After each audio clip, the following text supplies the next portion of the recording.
This video is tips and tricks on how to do a gradient. If you stick around to the end, I'll show you some bonus nail art with Hello Kitty. This wonderful human suggested that I do a pink design because they watched my tragic video of my nail polish popping off. And I know you're gonna comment about the red stuff on my skin. It's eczema, okay? Stop looking at it.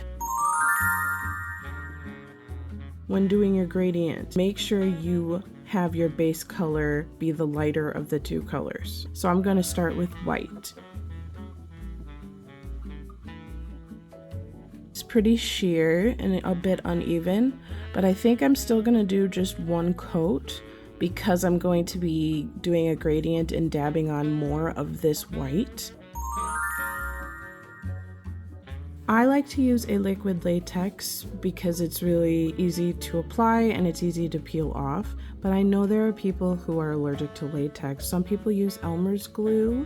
I was looking up online and I think they're making liquid peel-off tape cuticle guards that aren't latex, which is really cool. If you don't want to use any of that, then you'll need 100% acetone and a lot of it to clean up. You want to first apply it all around your nail. If it's the lighter pink, that means it's still wet. When it becomes the darker pink, that means it's dry and it's ready to use. Oh, also, if you use liquid latex, try your best not to touch your fingers together because the latex likes to stick to itself.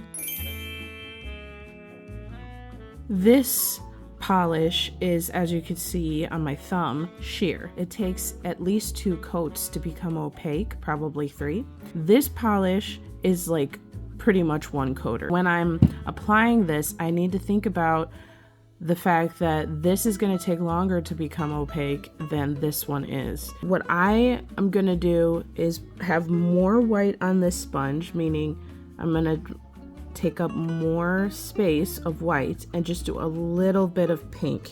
I found that if I try to do the same amount of both, the pink is going to take over the white.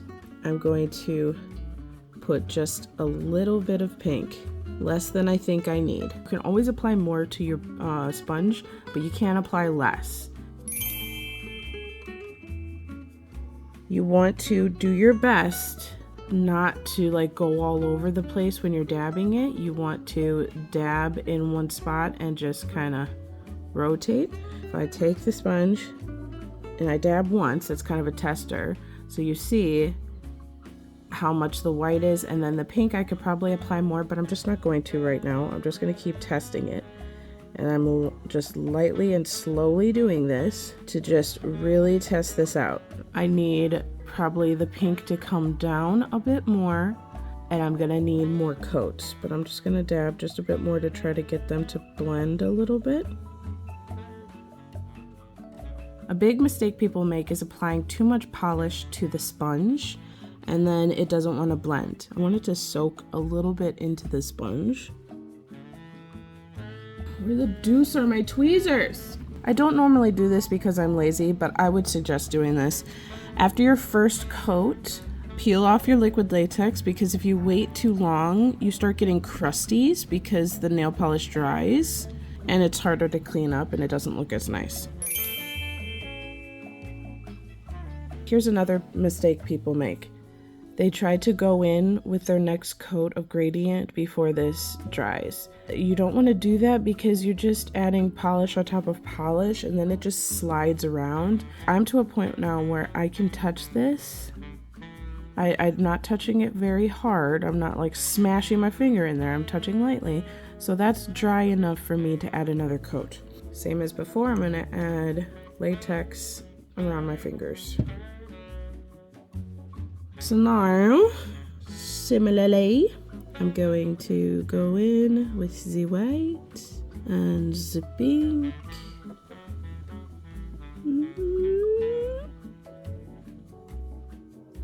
That's the gradient, not half bad.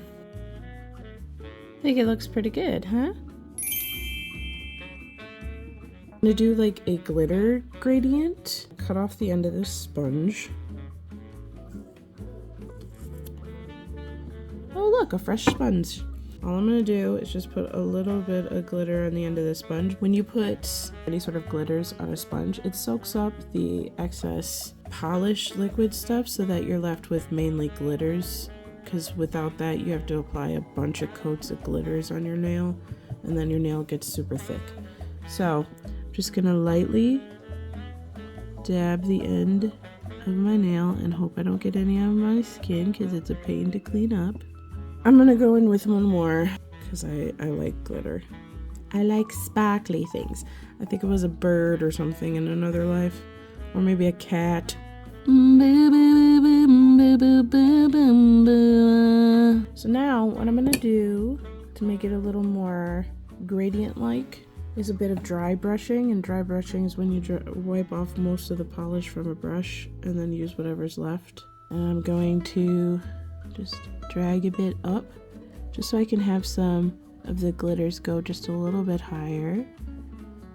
But I want to make sure it's dry brushing so I don't put too much.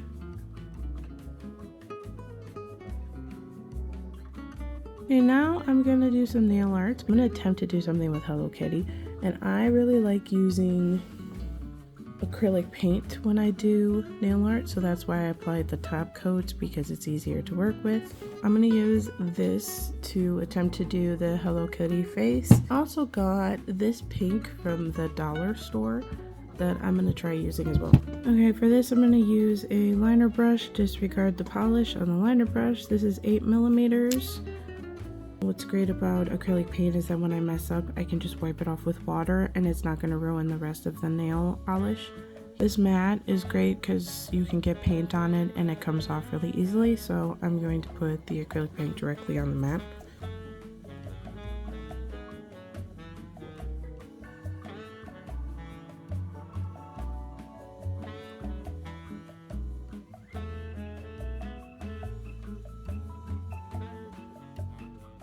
I'm gonna go in with this dark pink, or this bright pink. Oop, that's a lot. I'm not gonna need all of that, but okay.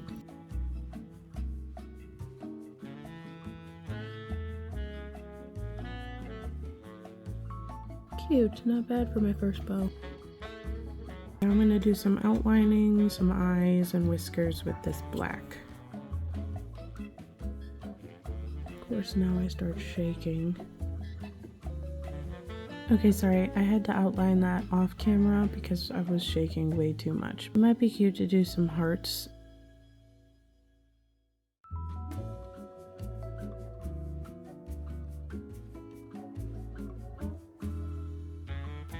I think it came out really cute. I overdid it with the cuticle oil, but we're just gonna ignore that. I'm heading out of here. Hope you have a great day. Bye!